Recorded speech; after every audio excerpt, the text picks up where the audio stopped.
Watch Mojo here with another top 10 list, this time highlighting the top 10 best Blast characters with their current uniforms in Marvel Future Fight, because I recognize that some of these cats here are not Blast types by default, but that's okay. Now remember, with these lists, it's just my personal opinion, but I'm always going off of the idea that I could only take 10 Blast types with me. The other 63 I have to just erase from the game forever. So having a mixture of PvE, PvP, and support makes the most sense. And so we actually kick off the list with a character that isn't even tier 4 yet, which I know sounds crazy, but it has to be Dazzler. And Dazzler really is explained her value, like she explains her value with just this one passive, Enchanting Stage. 70% ignore dodge to all mutant allies and 65% increased damage to boss types. She doesn't have the most buffs for a support character, like, you know, fewer than Nick Fury, no leadership, etc., Ancient One, but in terms of the highest number, if you just take the raw number, how many uniforms has Valkyrie gotten, increasing by 5% each time, and she still doesn't have any buffs that touch 60%, let alone 65, let alone 70. Some characters, even on their tier 3 skill and counting all of their passives, do not give themselves 70% ignore dodge. This is one of the most insane power creep passives in the game, and it has remained that way. It's really like Dazzler is still the best mutant support in the game because of how insane they made her passive. God help us if Taylor Swift ever actually plays Dazzler in a movie. We're going to see some biblical shit. Now, the rest of her kit and the rest of her character is just not impressive, genuinely. The coolest thing about Dazzler, obviously, like being a dancer and a singer and this kind of cool stuff, does get reflected well in the game, and they did a really nice job of that. Don't get me wrong, she does look cool, but the coolest part is that she lays down a buff on her third skill with that disco ball. I think this looks awesome. This is very 60s, very groovy, very Austin Powers, and you can see that the buffs apply as long as you're inside the circle, and the circle actually lasts like a long time.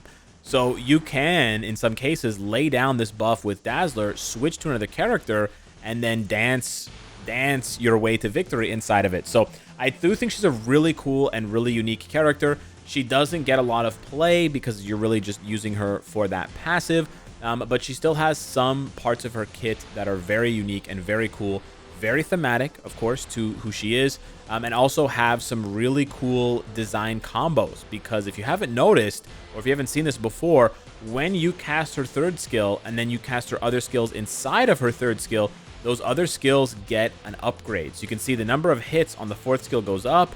The fifth skill creates a bunch of visual clones. Look at that you don't get without the third skill. And it just makes her one of the coolest characters in the game visually.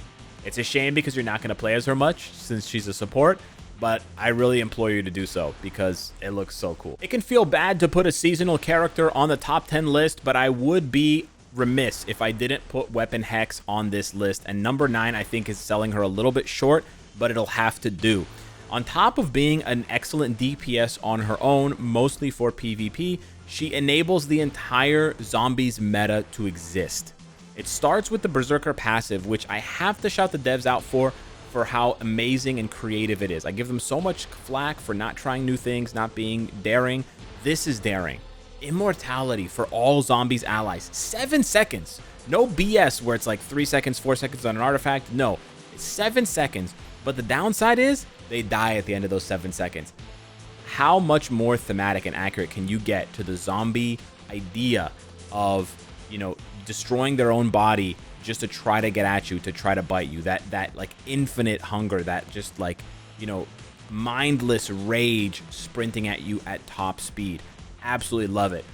But that's not all. If that was her only passive, she'd be good for the zombies. But then her uniform is like, you know what? We're going to double down. And then we're going to triple down. She also gives all zombies allies 12 seconds debuff cleanse. So she's a cleansing support for all zombies. So you don't need Wasp. You don't need, you know, Invisible Woman or Apocalypse or whoever else. And then she also gives zombie allies increased damage to both heroes and villains, which also buffs her. So she's really a debuff. She's really a debuff cleanse, a damage support buffer, and a tank supporter, all wrapped into one package. She's basically the ultimate support character. And then she's not bad on her own. Her own rotation is not bad at all. She's got a very nice combo with 5 and 4 with a ton of hits. And then when you combo that with 6, she goes absolutely insane for some respectable burst damage. Despite what we've said this year about the Fantastic Four, my next pick, Invisible Woman, is still a great addition to your roster for her support buffs in PvP primarily. But beyond that, she's also a heavy hitter for PvE with a very easy rotation that's very, smooth and fun to play. And then a tier 4 skill that basically makes her feel like a hybrid between a tier 3 and a transcended character. On the PvP side and the support side of things, she does have a leadership that we forget about where she can provide energy attack. And that's actually relevant because her passive provides debuff cleanse and immunity to debuffs. Now, the immunity to debuffs is an additional layer of protection that most other debuff cleansers don't have. That's really, really nice. But on top of that, because it's this passive and not a leadership, you can also double dip and use her leadership to then go ahead and buff up other characters that you're going to pair her with, like Magik, like Adam Warlock, etc., to have that flexibility. So she does provide a ton of flexibility as a lead and support. And then as a standalone character, she's actually really nice. She's pretty fast. She's kind of tanky. But really what it comes down to is how fun she is to play. You basically spam all of her skills. You don't do it like that because that's doing it wrong. But you spam all of her skills into 4. You get a ton of hits. She floats around. It looks really cool visually. And then you pop the 7. The 7 looks awesome. It's got this huge blue circle that follows her around, which is cool. And on top of that, it deals damage.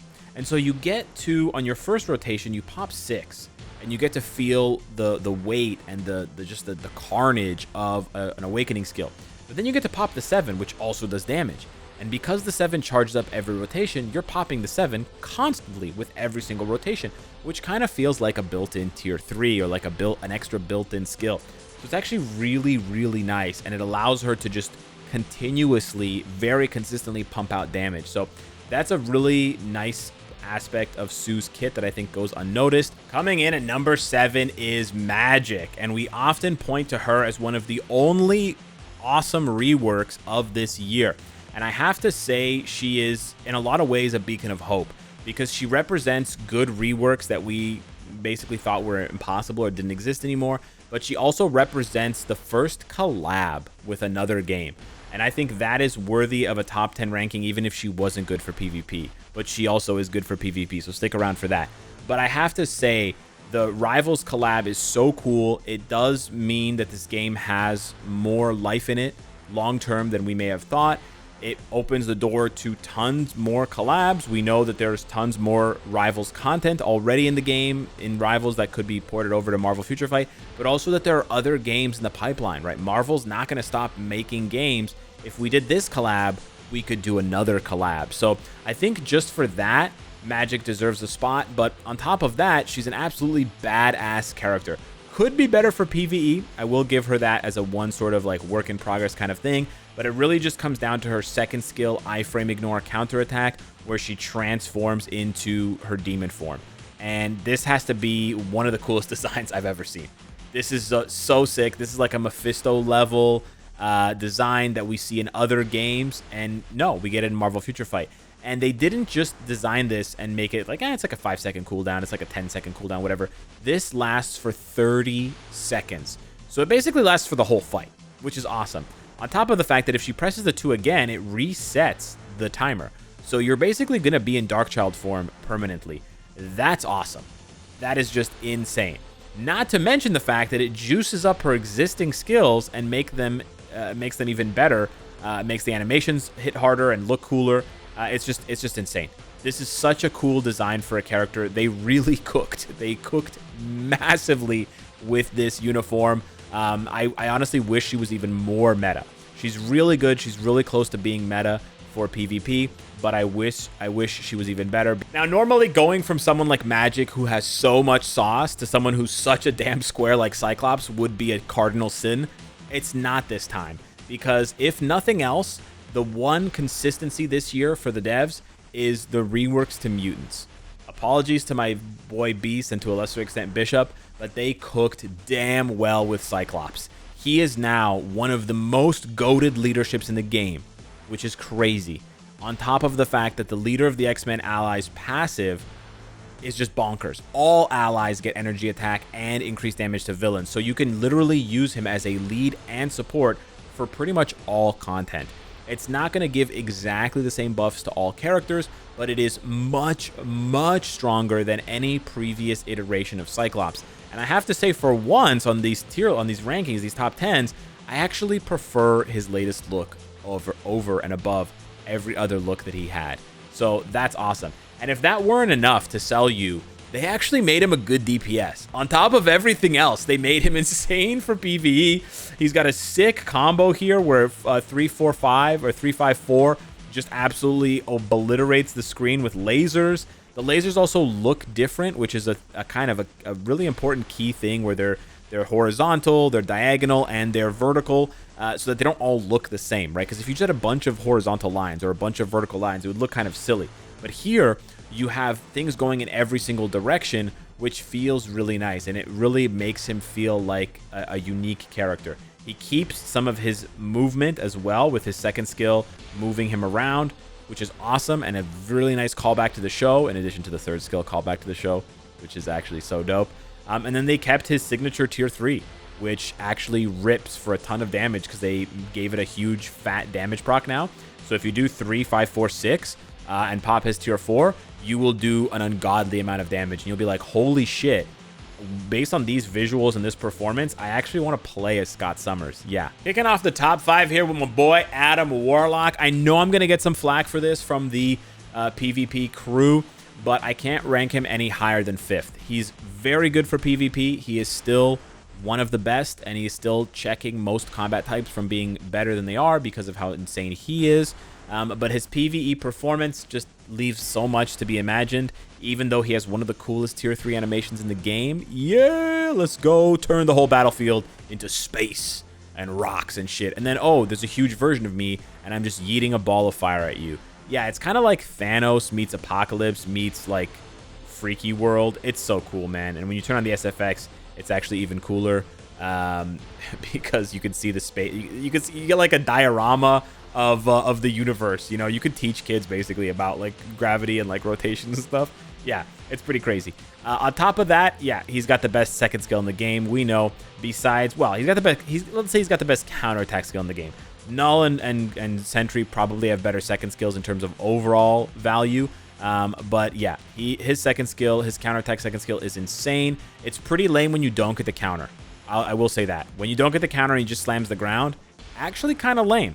When you do get the counter and he spins around, one of the coolest shits in the game. His hands turn into lightsabers and he spins around like a whirling dervish. On top of the fact that he has one of the rarest abilities in the game. Blink and you'll miss it, but he gives himself 3 seconds of, it's called Evolutionary Strike for a reason, iframe ignore. So what that means is Adam Warlock, if he gets interrupted out of his second skill, he'll still have iframe ignore for 3 seconds on every other skill. So he can basically turn every single one of his skills into an iframe ignore skill because of Evolutionary Strike. This is a super duper rare ability. It's the last line there before the energy damage, and we basically don't see it at all. And we haven't seen it at all since this uniform, which is like over a year old. So it's pretty nuts how rare he is as a character, and it makes sense because he's the perfect being. Emma Frost Simps Unite. Now this one's gonna be a controversial pick for my number 4. I'm making this video since they fixed the running, but they still have not fixed the leg. So there is still mesh clipping and sort of bleeding, which is very disappointing. And for that reason alone, I can see why some people would say, Alex, you shouldn't put her on the list at all. I understand you. That being said, she's insane. She's actually so underrated for both PvE and PvP. She's a very, very strong character, and she actually illustrates that you don't need Immortality or Revive in 2025 to be a meaningful addition to the game and to the PvP landscape. You do, however, need a 5 or 6 star artifact. Yeah, that is unfortunately a requisite. It had to be something, right, guys? But that being said, Emma Frost is actually so insane. It is a shame that this is a seasonal. It's the second seasonal on this list. I do apologize, but they did her really well after initially visually doing her dirty. Thankfully, they fixed her legs. And on the PvE side of things, because we know how well she can do in PvP with the Reflect, her rotation is just so easy, man. 5-4-3, you just sit there. She does a ton of hits. It's super duper easy, super duper proc friendly, and she actually hits genuinely super hard. And so you actually have a situation where you can choose to build her for PvE, much in the same way that you can build Wolverine for PvE before you have his artifact.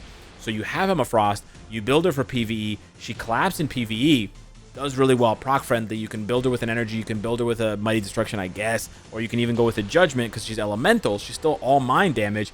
And then once you get her artifact, boom, you take her into PvP and she's clapping and she's carrying and she's doing all this stuff. Kicking off the top 3 with Doctor Strange is gonna sound very strange because you're thinking, who the hell could be better than Doctor Strange? There can only be one, right? Well, no, because I'm actually recording this video before the potential Mephisto reveal in Mephisto Tier 4, and I'm assuming, I'm taking a leap of faith here, that Mephisto is going to be better than Doctor Strange. And the reason why I'm picking specifically Doctor Strange to highlight Mephisto is because they share in common the fact that they're both male blast villains. That is going to come to a head whenever we get our hands on the Mephisto rework. And I don't expect Mephisto to be as good as Doctor Strange for PvE, but I do expect him to be nearly as good, or maybe 10-20% behind. And that, paired with his PvP value, probably will knock Doctor Strange down a peg. Now, it is weird to talk about the second ranked character when I'm actually ranking the third ranked character, so let's get back to talking about Doctor Strange. Obviously, we already know, right? Insane PvE value, amazing leadership for, anything that you're going to use him in, but also in things like dispatch.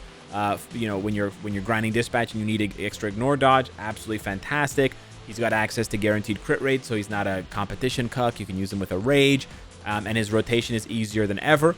You still have the long 5th skill, but then you just have the 3-2-4 combo. You've got the V-pad, and he just looks amazing as a zombie. He just looks amazing as a zombie, which is a rare thing to say, but he just looks so damn cool. You have the tier 3 skill that you delay cancel to pass the proc onto 2 and 3 and 4, or 3 and 4.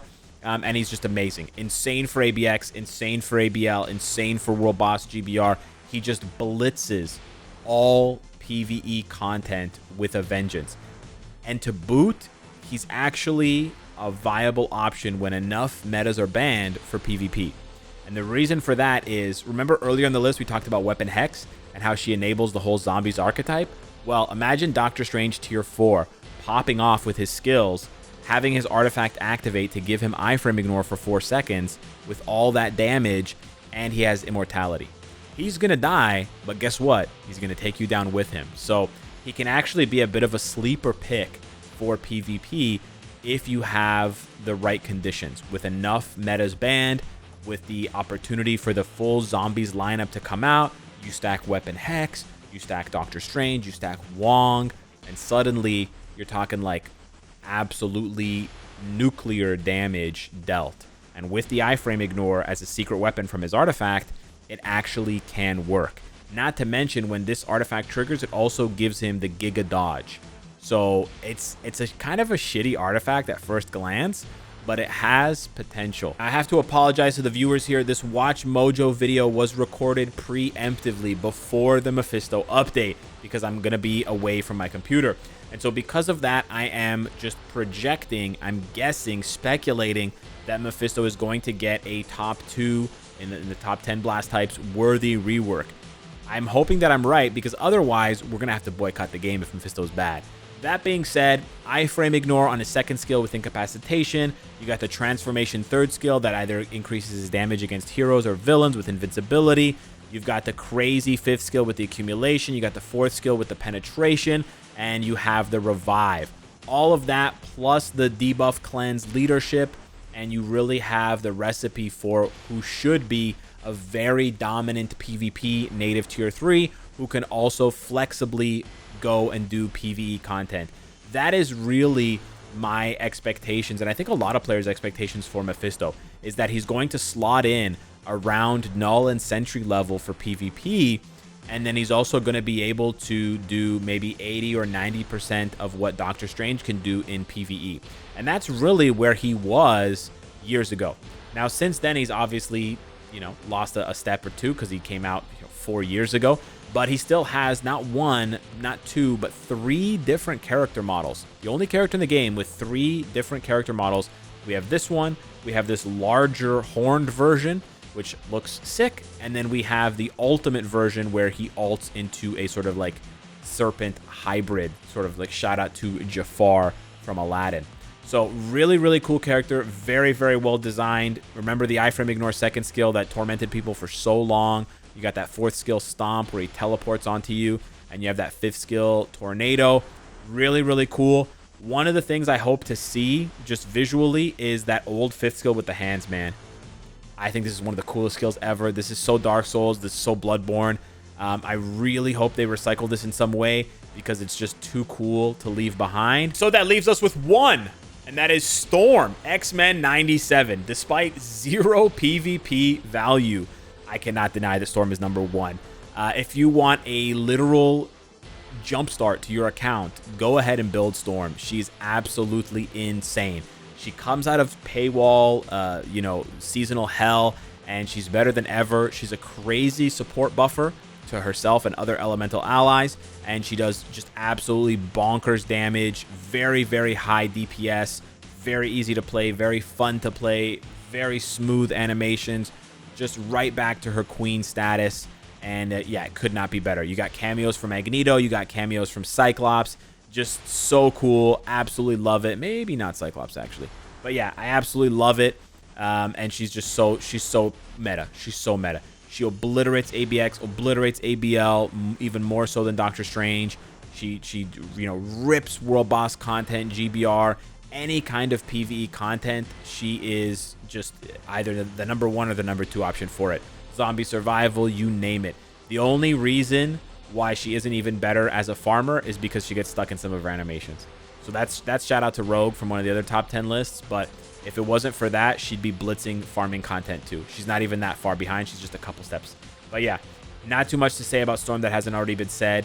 An absolutely tremendous character and a support to boot, which is crazy, right? Very few top DPSs these days are also insane supports, and she is. So that is worth a hell of a lot. So yeah, that's my top 10 list. Hit me up in the comments down below. Let me know what you think, and I will see you in the next Watch Mojo video. Take care.